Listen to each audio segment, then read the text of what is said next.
On episode 502 of the 40 Plus Fitness podcast, we meet James Petrossi and discuss his book, Know Thy True Self, the formula to raise human consciousness.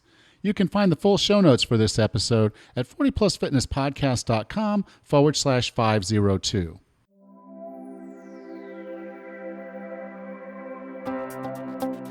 Have you decided you're ready to make a change? To reclaim your health and fitness? The 40 Plus Fitness Podcast is here for you. I'm your host, Alan Meisner.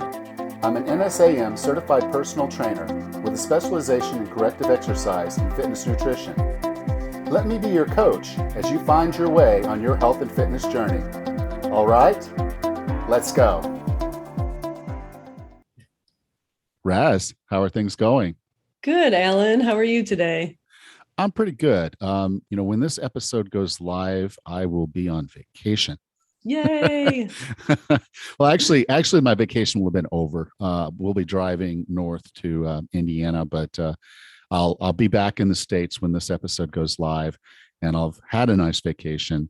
So right now it's just trying to get everything done so we can be gone for a month and traveling around and still do what we got to get done. But so it's just a lot of moving parts this week. For sure. Yeah. It's a long time to be living out of a suitcase, but I know you're going to be visiting family and friends pretty much everywhere. So It'll be really rewarding. Yeah. Well, I was, of course, high travel before, and now I don't travel at all, really, especially in the COVID environment. But, we'll have a rental car. And all our bags will go in the rental car, and it's a lot of hotel nights.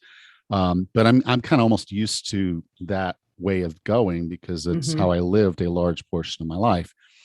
So I'm pretty good about traveling, and actually that's one of the upcoming episodes we're going to talk about is how to stay healthy and fit while you're traveling. So this is our hello segment for this episode, episode 502. And what we're going to do, because I'm going to be traveling and it'll be a little bit more difficult to get recording done. And I want to actually try to really take a vacation short of just making sure I'm taking care of my clients. Because all that's going to be happening, we're actually going to be recording our discussion of this episode 503 and episode 504. So we're going to forego the hellos segments for those episodes, because it quite literally just be 10 minutes from now. I was like, hey, how you doing? And we're not that creative. Okay. We're just not gonna, we're not going to pretend it is what it is. But everything going okay for you? Oh yeah, things are great. Got another runcation planned. We've got a weekend coming up. We'll be camping and doing a little race. So getting the most out of the summer as I can get. Good. Because we're rolling into September, so it's just around the corner. You're going to have some really comfortable running for the next month, and then poof. Yeah. This is about perfect because I have one more ultra for the year. I'm running the Kelhaven with some friends. It's 33 and a half miles, and it's at the end of October. So I think that'll be a lovely day for running. You never know what you're going to get here in Michigan, but it'll be much better than in the middle of the summer. It's been so hot and humid here. Oh yeah. But wow, 33 miles. Good for you. It'll still be a long day, but it'll be a nice long day. Yeah. Okay. Well, let's go ahead and get into the episode. Great. Our guest today is an expert in consciousness, the mind, and creating behavioral change. His insights into human experience have been used for the past 25 plus years to develop marketing, sales, and coaching strategies for Fortune 500 and emerging growth organizations. He founded PTNL with the vision of creating a more consciously connected world. He is passionate about helping organizations realize their potential by implementing a holistic, proactive approach to transforming company culture. A master facilitator and a dynamic presenter, he utilizes his experience in talent development, creative strategy, and decades of research into the human condition to offer a practical solution that transforms people's lives. With no further ado, here's James Petrossi.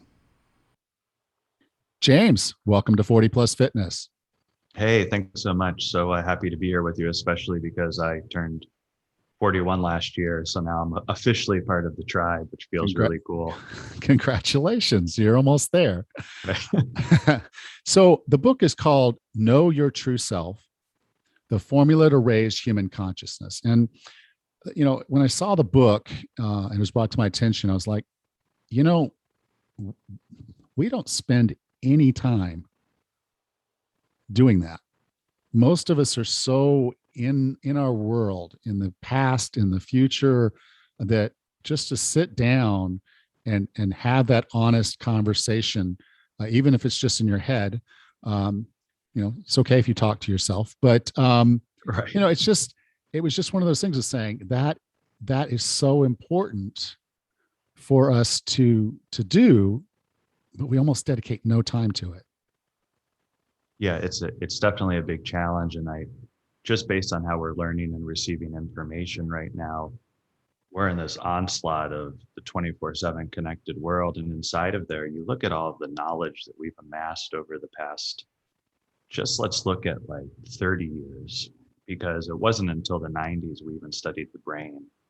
And we know so much right now. And there's aggregates of information out there. And sometimes we tend to focus on just one small piece of the puzzle, and it takes us away from the bigger picture of our existence, humanity, everything that we deal with on a daily basis. So our goal in developing this, and it was a journey I did with my father as he was going through a lot of health issues, was really to take core principles and integrate them into a philosophy to help people look inward. Because to your point, it's not something we usually do. We're usually just so unconsciously directed in our own world, getting from place to place, from moment to moment, that we're not really even taking time to reflect on the moments we're in or why we're feeling these ways. It's a challenge that we're facing. And one of the challenges where you see this, large majority of the population that can't cope with the reality that we've even created, the amount of anxiety and depression. A lot of it's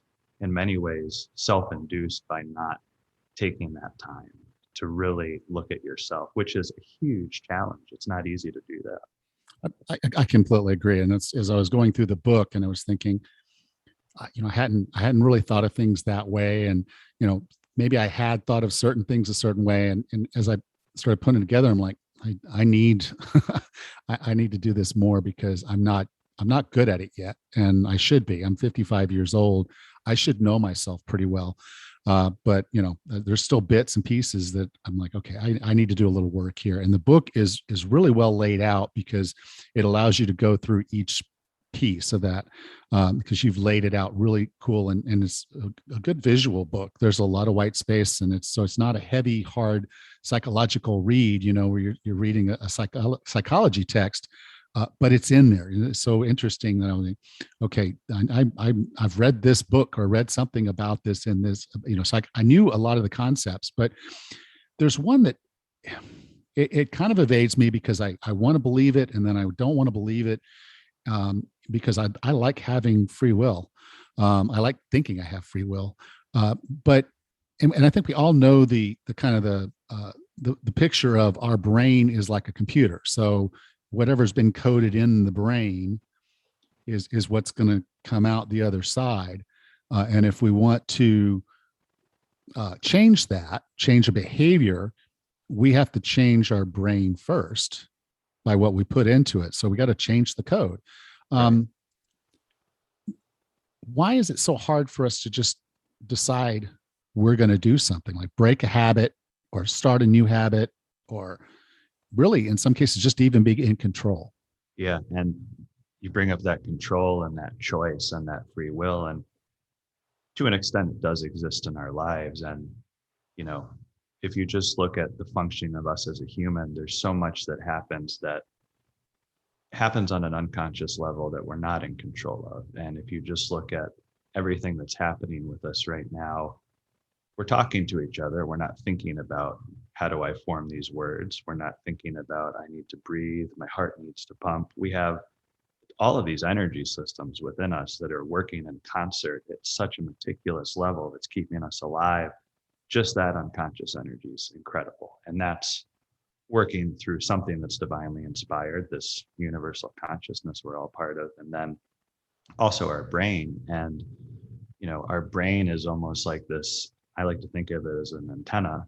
And that antenna has all of these senses connected to it. And whenever we perceive something, whenever we experience something, whenever we engage in self-talk, all of that information is coming into our consciousness through the brain. And there's this interplay between the brain and the mind. The brain is this tangible object, right? Full of neurons, and cells, and our mind is sort of boundless and eternal. Like where's your brain?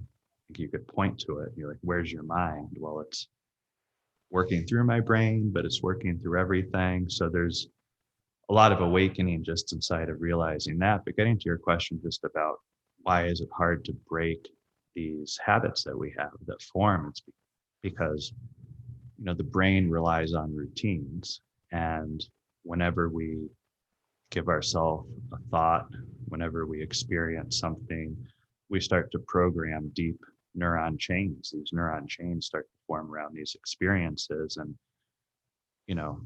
for sometimes good and for sometimes bad, those neuron chains start firing up. And, a good example is I drank really heavily for a long time in my life, and I don't anymore. And it was usually for celebration because I accomplished a ton and I wanted to party and I wanted to go out and have fun. I had neuron chains developed in my brain that whenever I accomplished something, they start lighting up, getting excited, time to drink, and there's a habit formation in there. Now, if you want to break that habit, you need to develop new, healthier neuron chains, new routines when you have a level of achievement. And to do so is hard because even though those neuron chains might fade as you develop new habits, they never go away. They're always there. So you always have to be conscious of the thoughts that you're having, the feelings that you're having, what you're sort of gravitating to doing at every given moment, because it's because of those routines that the brain can even function. The brain relies on them, even as a biocomputer, it relies on those in terms of habit formation. And to break those chains and create new ones is just an ongoing challenge that we face in so many aspects of our life.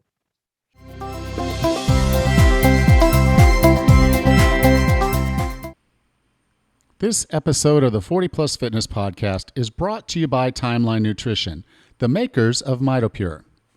We've talked about the importance of mitochondria, the power generators at the heart of nearly every cell in our body. So keeping your mitochondria healthy is an important step in feeling good and slowing the aging process.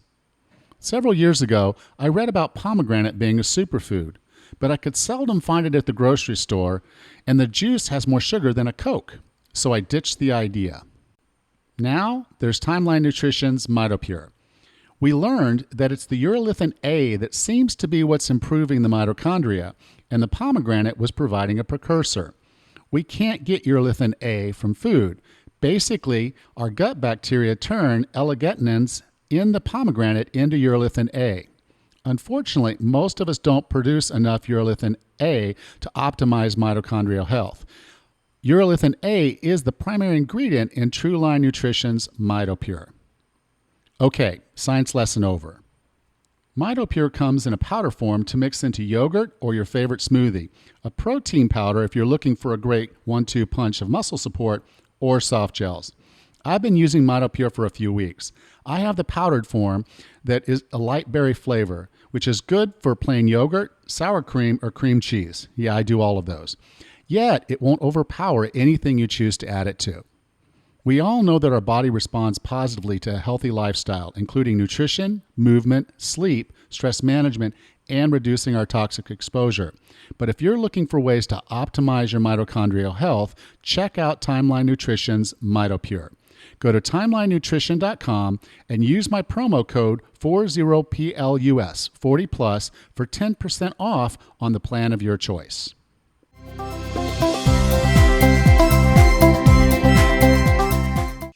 Could you, because I think, if you're listening to this podcast, you care about positive change. You're trying to improve your health. You're trying to improve your fitness. You're trying to do positive change.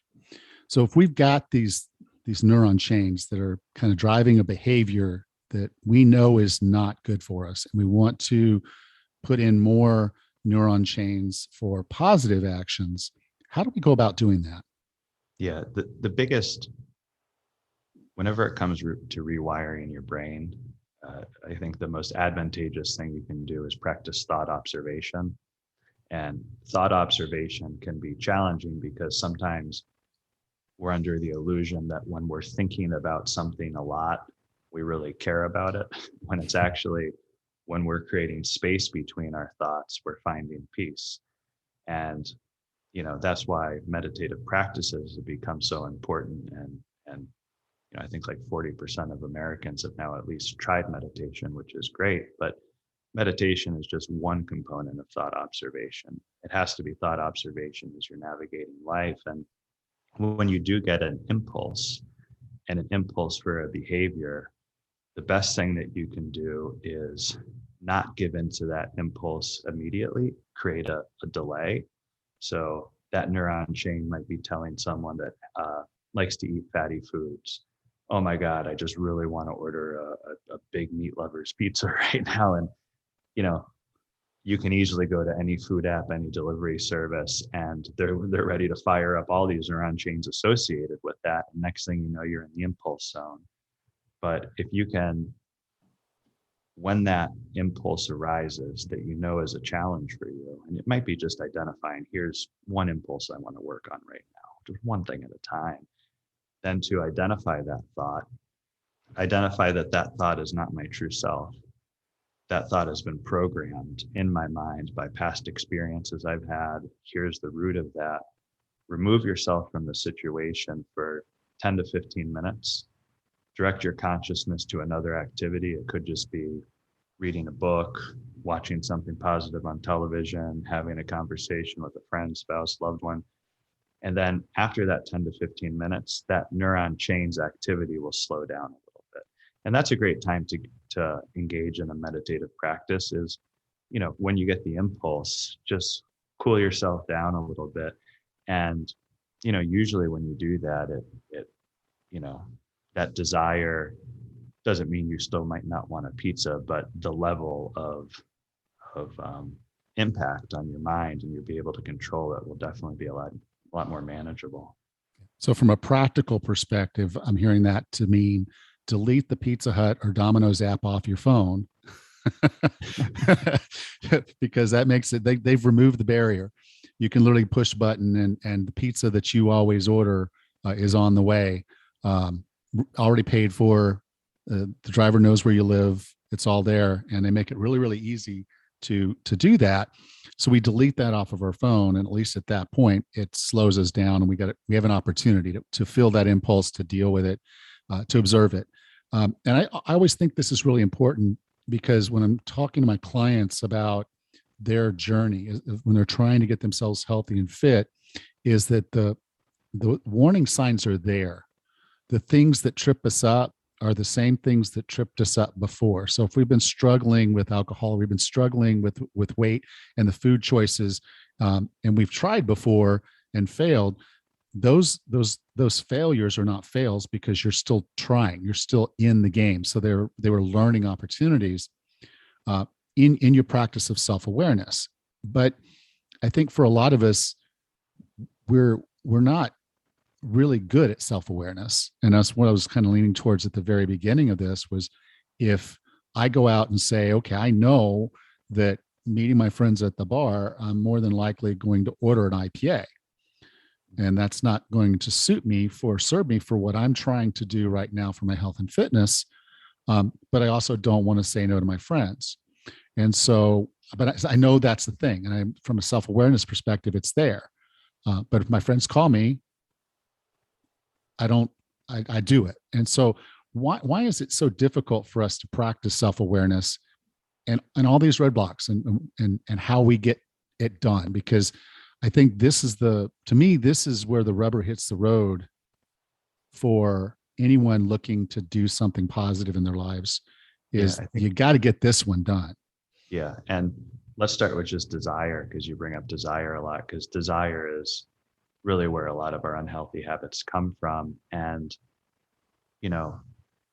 the reward center of the brain is directly associated with those desires. And in many ways, the promise of the reward is better than the reward itself. So, the promise of that pizza, that beer, anything that is sort of one of your overindulgences in the world, after you have that, how do you feel?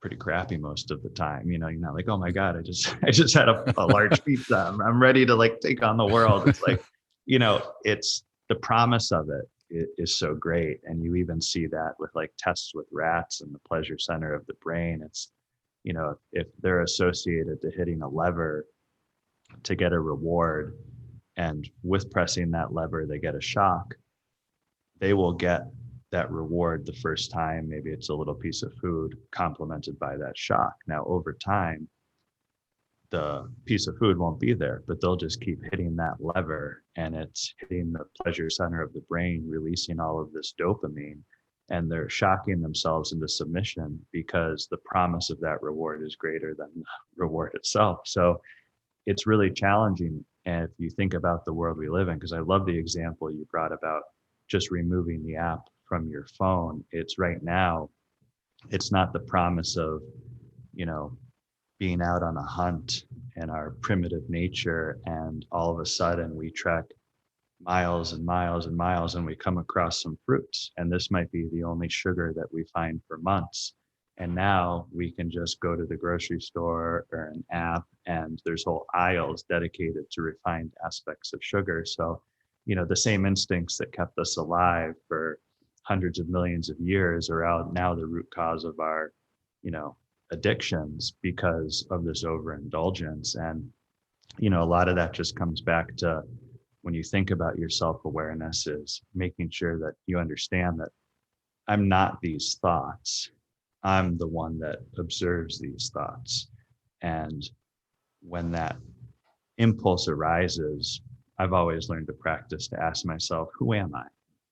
Who am I? Who am I? And just by asking yourself, who am I? It's like the thought that ends all thoughts because it puts you in this reflection. It's like, I'm not someone that's defined by this habit. I'm not someone that's defined by this experience. I'm the one that observes this and then has the ability. And that's where that like choice comes in, because if 95% of what we do is happening unconsciously, and that's just because of all the programming in our brain and all the things we talked about that are happening in our body on an unconscious level. But to keep that 5% of choice that we have is so precious.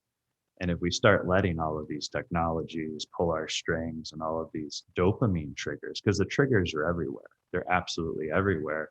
We really have to start to look at everything from a very objective level, and just remember to observe every thought that we have objectively as much as we can, especially when it comes to our specific addictions, challenges, goals that we're looking to achieve. Yeah, as I got into that part of the book, I was like, okay, this is getting really stoic. And you actually, then you quoted a stoic. So I'm like, okay, I'm on the right. I'm in the right. I'm in the right room. I'm here. And one of the things that really attracts me to Stoicism, to Buddhism, is this concept of acceptance. And I know Buddhism and Stoicism are two different things, but they carry this commonality in my worldview, is that we need to look at what's going on around us as not defining us. And if we can take that objective step back, which is not easy, but if we can take that objective, that step back and say, okay, I'm going to look at this, and then I'm going to decide how to act based on what I know is right, based on some virtues and some truths, then we're in a better place. But that takes acceptance. That takes knowing what you can control, what you can't control. You have to accept it. You have to accept what's there. It's very powerful, but it's very hard. And I think anything in life that's really hard, the payoff is huge. But could you talk about the power of acceptance? Yeah, the power of acceptance is appreciating reality as it is, as it currently stands. And you brought up understanding what we can and can't control. I can't control that I just turned 40 and my body's now in a state of contracting. I can't control that. I can't control what other people might think of me. I can't control the weather. I can't control the fact that I'm going to die someday. I can't control that there's a pandemic. All I really have to control is how I respond to all of these things that are happening to me in my life, and looking for the opportunity in all of these, because we seem to, as a culture, love to thrive on the highs and the lows. It's like, oh my gosh, like COVID, this is the worst thing that's ever happened to us. And it's like, it's going to end, it's going to end. And it's like, now it's back. And we're just this ping pong ball going up and down, riding these highs and lows. And when you learn to accept everything that happens to you in life, you really start to go with the flow. I know acceptance has been challenging even for me to practice. It's not easy all the time, but when I quit drinking, I thought, I'm going to quit drinking. I'm already in great shape. I'm just going to become like in super shape. My mental capacities are going to be sharp. And then I quit drinking. I got hit with other really hard health concerns, and I wasn't able to exercise for a while. I felt like my body was deteriorating. Doctors couldn't figure out what was going on. And it took, about a year for me to stabilize again and to get back into positive routines. But during that time, I took it as, what's happening to me right now is an important experience. It's helping me learn more about myself. I've been so much in the outer world, participating in life, going to parties, that now this is a chance for me to discover more about my inner world without those blocks around me. And whatever we're going through is a huge opportunity for growth. Like, even I think Napoleon Hill in Think and Grow Rich said something to the effect of, with every seed of adversity comes an equal seed of opportunity. The greater adversity, the greater opportunity. But our mind and our subconscious is going to focus on not what's right, but what's wrong. So to reframe that isn't like a one-time event. You really have to practice reframing everything in life. Like my wife and I have this, I wouldn't call it a game, a state of being where, you just don't complain. You don't complain about anything. And if you catch yourself complaining about something that's out of your control, or judging another person or an experience, you immediately reframe it to what's beautiful in that experience, what's beautiful about that person, because all we have to control is our response to life experiences. And if we learn to do that, it really takes our well-being and stabilizes it. You stop looking at everything as, this is going to be the best time of my life, the best trip. It just is. And everything that just is, is getting you closer to celebrating enlightenment. Celebrating enlightenment is appreciating what is with an open, objective mind and heart. I think to do that, the real thing comes down to another concept you had in the book was self-love. We have this voice, and you think you quoted a statistic, 80% of the voice in our head is typically negative. And it's talking a lot, probably more words than you actually use in your mouth. Your head's talking to you a lot more. And if most of that is negative, then you're coding in that negative expression. You're coding in that negative response because you're in it and you're struggling. And as you mentioned, like COVID or something goes on with our health, if we're having those negative voices and they're winning the argument because they're louder and they're speaking more often, we're going to really struggle with a lot of these things. And the only way to really come out the other end, in my opinion, is through self-love. Yes, self-love is so crucial and needs to be practiced on so many different paradigms. When it comes to self-love and that voice, first, it's not identifying with that voice. It's creating space between those thoughts. And when you are accepting, you start just appreciating reality as it is and being grateful for what is, that voice becomes a lot quieter. It doesn't mean it won't fire up, because it's trying to protect you. And all it's doing is sending up messages based on what it believes to be true, all of the experiences it has. So if you're a hardcore Nike fan and you see someone in a other type of sports gear and you're judging like, oh, how could they like Under Armour? That's not you. That's your unconscious mind being programmed to believe that, right? That's on a material level. But, when it comes to self-love and self-talk, if you grew up in an environment where you were told you're not going to amount to anything and you're worthless, and that was programmed to you from a very young age, that's a formative time. Your mind, whenever you're looking to achieve something, it's going to send that trigger up, and that thought impulse is going to come up. So sometimes it's things that happen to us that we judge in the material world. Sometimes it's things that happen in the formative times in our lives. And other times it's things as adults where we start questioning ourselves. Oh, I don't know if I can do this, and you start looking at what you want to achieve. If it's a health and wellness objective, and you're 300 pounds and your goal is to get to 190, and it's day 2 and you just feel like nothing's happening, that negative self-talk is just going to start firing up. It's like you're always going to be overweight, you're never going to be able to accomplish this. And that's when reprogramming yourself with positive self-talk, I think one of the greatest ways to do that is just to develop, I don't want to call it a mantra, I just like to call it like a mission or vision statement, which is a reaffirmation of who I am. It's like just something simple that you can write up in a paragraph, recite to yourself every morning, every time you're getting down, and every time before you go to bed, and create positive self-talk within that, because self-talk and self-love go hand in hand. And just knowing that, we're boundless with our potential. What holds us back is the contents of our mind, which aren't necessarily truths, right? They're not truths of our reality. We have the ability to shape and mold and do that. And that's the beautiful thing about the brain. We reprogram our brain with our mind, and our brain has plasticity. So it's not hardwired, it's not fixed. So anytime someone says, this is just the way I am, I'm like, well, that's the way you're choosing to be. We all have the ability to change. And if you don't believe it, there's this great book called The Boy That Was Raised as a Dog.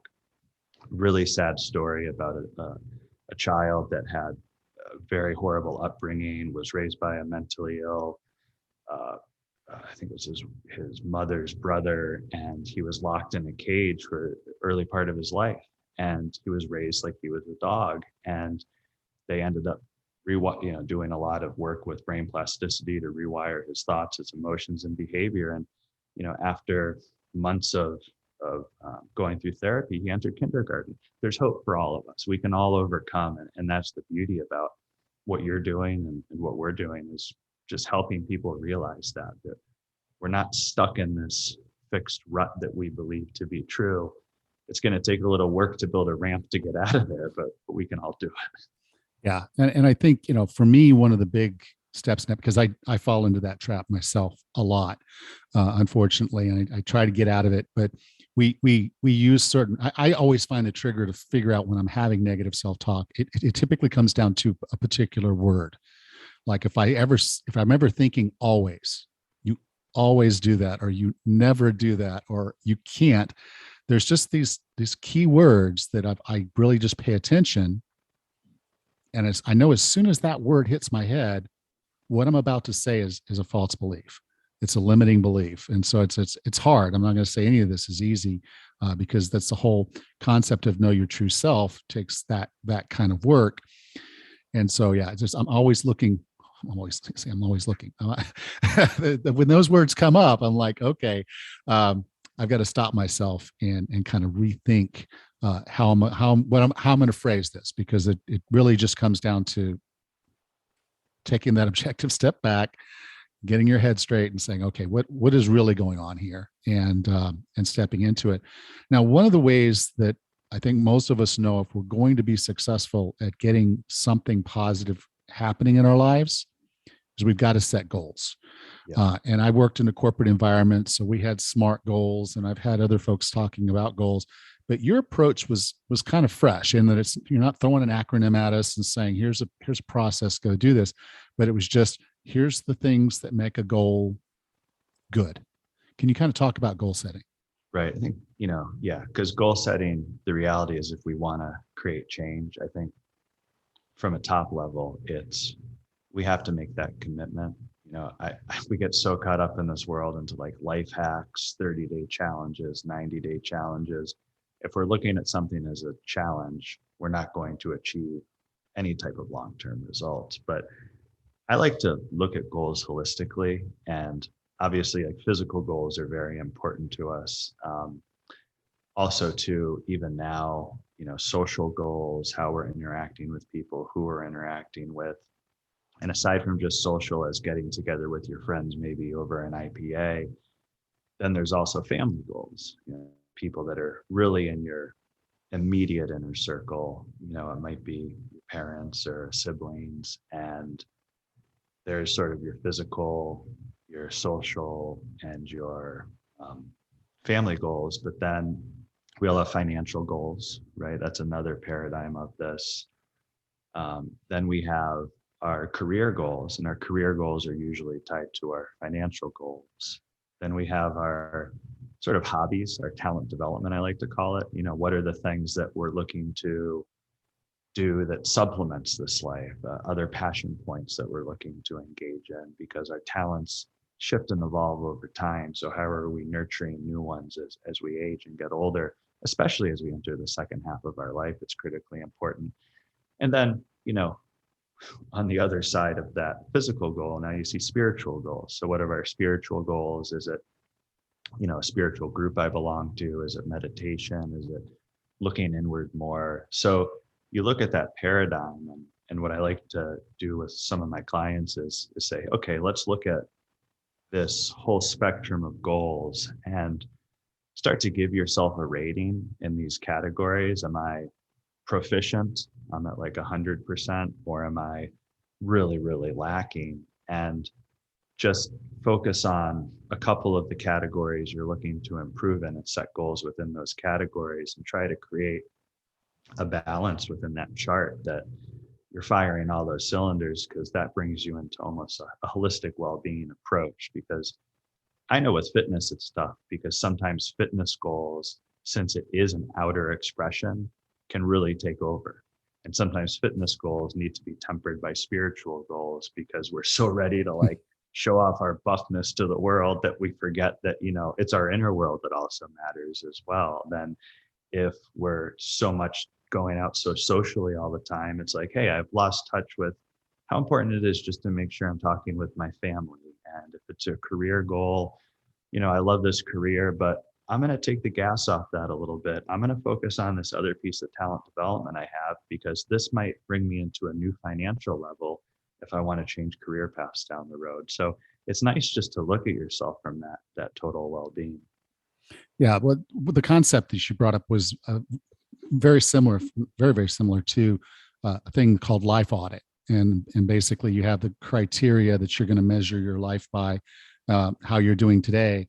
And I would say, like, when I first started my journey, very successful in my career, was doing really, really well, far exceeding what I had set as targets for where I wanted to be, what I wanted to do.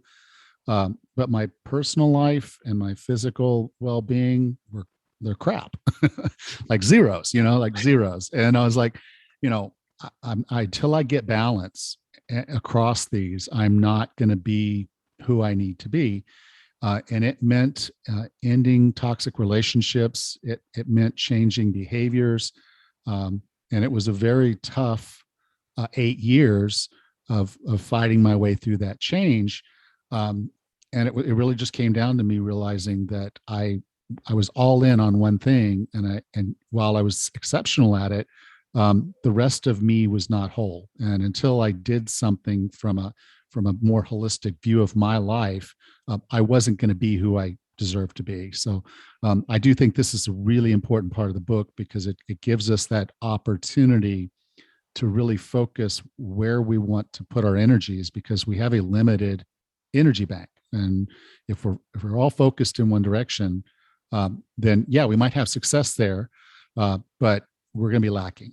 Yeah, and I love what you said there about it took 8 years, because sometimes I think we're under the false belief that we're going to fix everything so quickly, and we expect everything to happen so quickly. And just the commitment it takes to making that change, and the commitment it takes to getting into well-being, and just making sure that you're focusing on just being a little bit better today than you were yesterday, and Yeah. not getting discouraged if there's a setback, and just really appreciating that growth opportunity. Because if you look at everything else in nature, nature grows through extreme periods of, insular growth, cocoons, rebirth, and we're an expression of nature ourselves. And sometimes I think we forget that we're releasing energetic layers, finding new energetic currents, and to find those currents and to move into those new currents is a lot of work.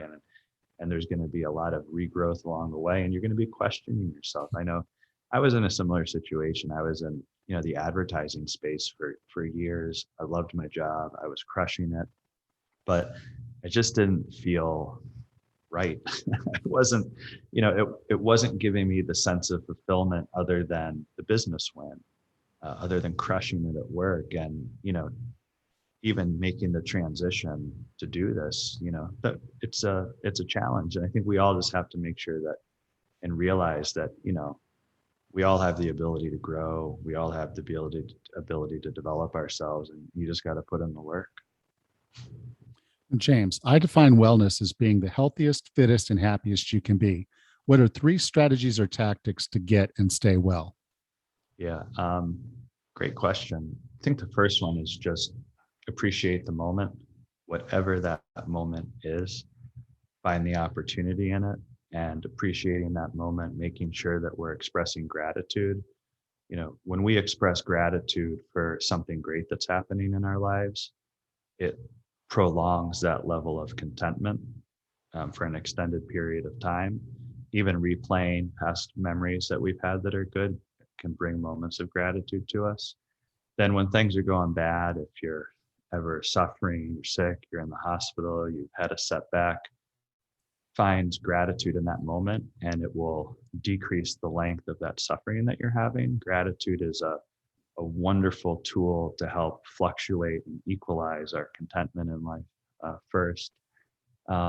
Second is limit your time on social media. And, it's like the biggest one. I've been preaching it for years. And, social media is a brilliant innovation. I don't like to speak poorly about it, but we can't rely on governments or institutions to tell us how much we can use it. We need licenses to drive cars, but we don't need licenses to use social media. But social media can really drastically affect our health emotionally. You start comparing yourselves to others, you start complaining about what you have, it leads to jealousy. So when you do see something on social media that's a trigger, just remember to be grateful for what that person is experiencing. Don't compare yourself to anyone else. You are the experience, you're your own being, you're on your own journey, appreciate theirs. And I think finally is just actively engage in thought observation. And the more you start to observe your thoughts, the more natural it comes. I mean, I've written Know Your True Self. I'm still on this journey, just like everybody else. We're always on the journey. And, thought observation becomes easier as you do it when you're just navigating life. But, if you have 5 minutes of downtime, you're waiting for something, just pause and just reflect on, what are the thoughts that have entered my head today so far? Where are those thoughts coming from? Like, why am I identifying with these thoughts? And the more you start engaging in that thought observation on a regular basis, the more all of those negative thoughts that surface become a lot quieter, and you're going to find a lot more peace just in the space that exists between thoughts, and finding that space, which is just such a blissful experience. James, thank you for sharing that. I really appreciate you and the time you've spent with us today. If someone wanted to learn more about you and the book, Know Your True Self, where would you like for me to send them? Yeah, please go to ptnl.com. PTNL is the name of my company. It's the abbreviation for potential. You can also find me at James Petrossi on LinkedIn. I'm pretty sure I'm the only James Petrossi. And if you go to ptnl.com, there's also a true self assessment quiz. So feel free, it's free, just to take an assessment to see how connected you are with your true self. Great. Well, James, thank you so much for being a part of 40 Plus Fitness. Hey, thanks so much. I'm glad I'm 40 so I could do it. I have some people under 40. It's which we're all inclusive here. We're all inclusive. Cool.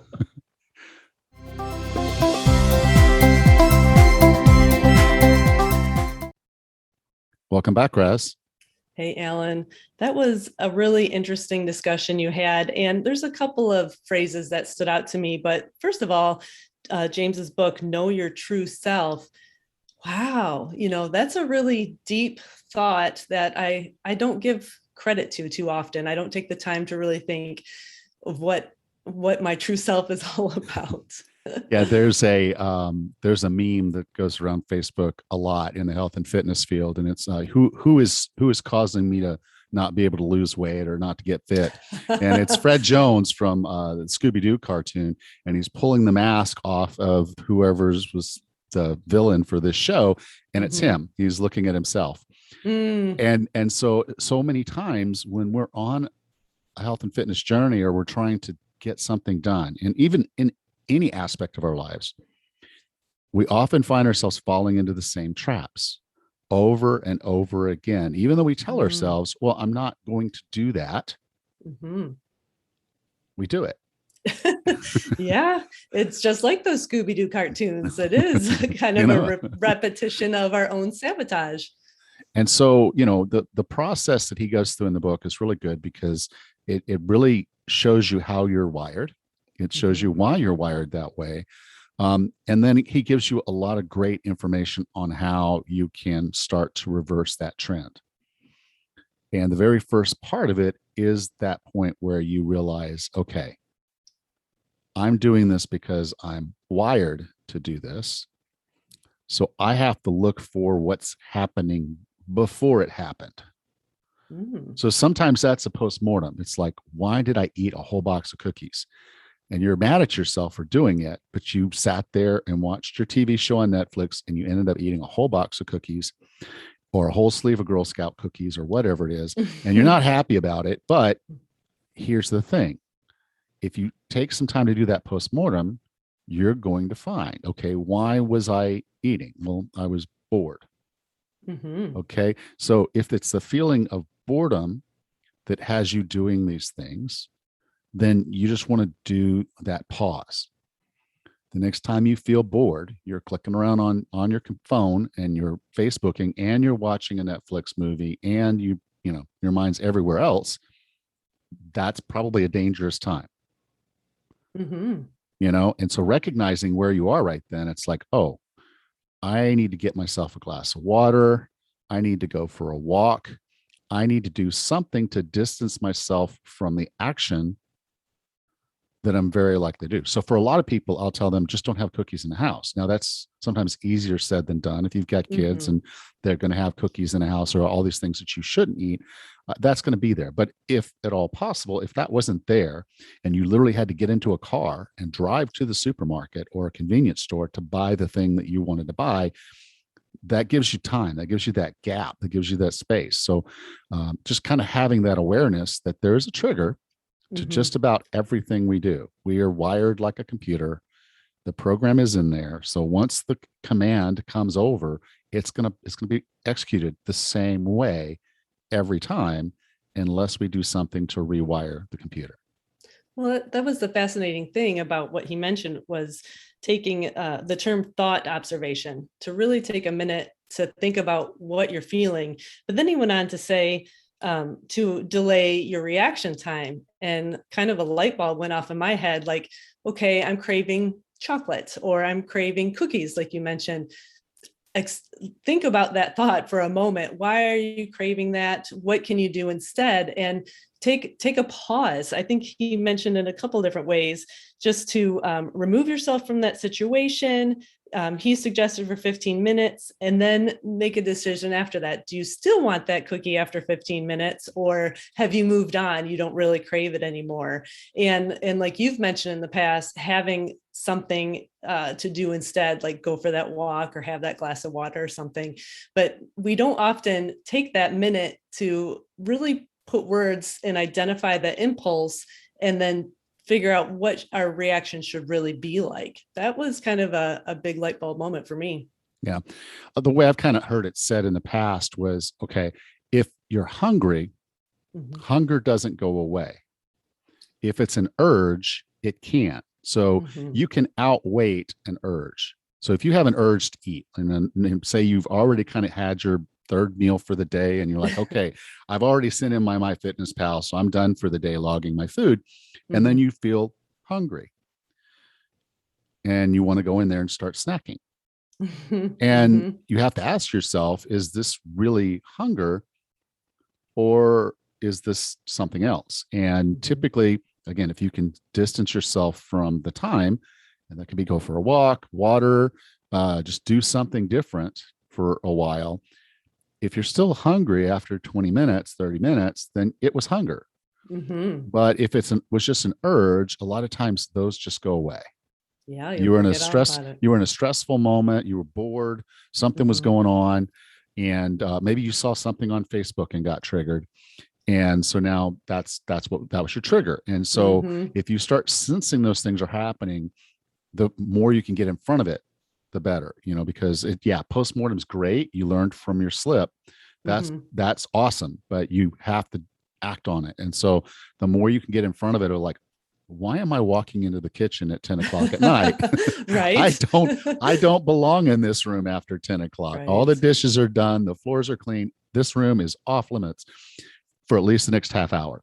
And I love it.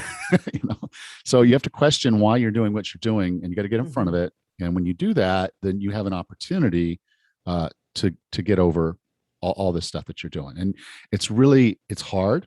It's hard to, take off the gloves and be real with yourself sometimes. But if you love yourself, then you want to know yourself. It's just, any relationship that you have that's truly based on love, you want to take the time to get to know that person so you can treat them well all the time. I'm glad you mentioned that too, because he mentioned having self-love, and he pointed out that over 80% of our voice is negative, and that negative voice talks a lot and it talks loudly. And it's really striking to me that it's 80% of our thoughts are so negative towards ourselves. And I think that we all need to really work hard to turn that around and focus on the more positive things about ourselves. Yeah, I would say the 80% is probably an average. I know people that their self-talk has to be 100% bad. They're just, the way they treat themselves, the way they go through things, the way they talk about themselves to other people. I'm like, you don't like yourself right now. And I didn't either. I mean, when I was sitting on the beach and I was, I called myself the fat bastard, and I didn't have self-love at that point in my life. I didn't like who I had become. And that was a real wake-up call. Unfortunately, it took me 8 years to do anything really good about it and get it all kind of in a better place. But that was a real, true first recognition that I was not on the path I was meant to be on. And so once you get that going, and then you start finding ways to treat yourself better, you start removing toxic things from your life, toxic relationships, toxic foods, toxic everything. Once you start doing that, you can start the ball rolling in the right position, right direction. Oh, for sure. It breaks my heart. It really just breaks my heart when people think so poorly of themselves, because I think people are amazing. I think all of us has some important thing to do in society, for our friends, for our families. And I think that we need to recognize all the amazing things that we do. And I think I was pregnant with my first child and weighed over 200 pounds during that pregnancy, which is at least 75 pounds more than I should have been weighing at that time in a pregnancy. And when I was done, my baby was born and she was healthy. Of course, I was incredibly overweight, but I wasn't comfortable and I wasn't happy with my health at that moment, but I was so proud to be a mom. That was my first child. She made me a mom, and my mind was occupied on being the best mom I could be.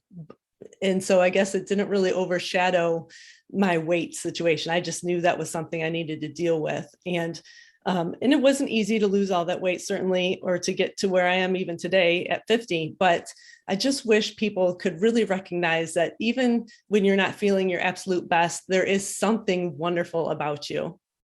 Yeah. And I know it's hard because there's, when you're looking at yourself and thinking about what you don't like about yourself, it just has this big emphasis. It's very easy for you to say, "Oh, I don't like that. I don't like that. I wish this was bigger. I wish I was taller. I wish this," and you can think all those things and feel all those things. A lot of people want a full head of hair. I just gave up on that notion.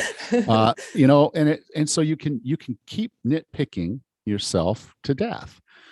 So it's really a function of saying, okay, I know I bring value to the world. I know I can bring more value to the world. The actions that I'm taking don't define who I am when I can change those actions. Sure. So Absolutely. taking the time to clean out those old bad habits, rewrite your programming, start doing little bitty things, setting goals and getting something done positive, and then just having a gratitude practice where you sit down at times and you just think, I'm the luckiest human being on earth. Absolutely. I've got so many great people in my life. I can't even tell you how thankful I am for everything that's happened to me and happened for me, good and bad. It's just, those are life experiences that I carry with me, and I've had some wonderful ones.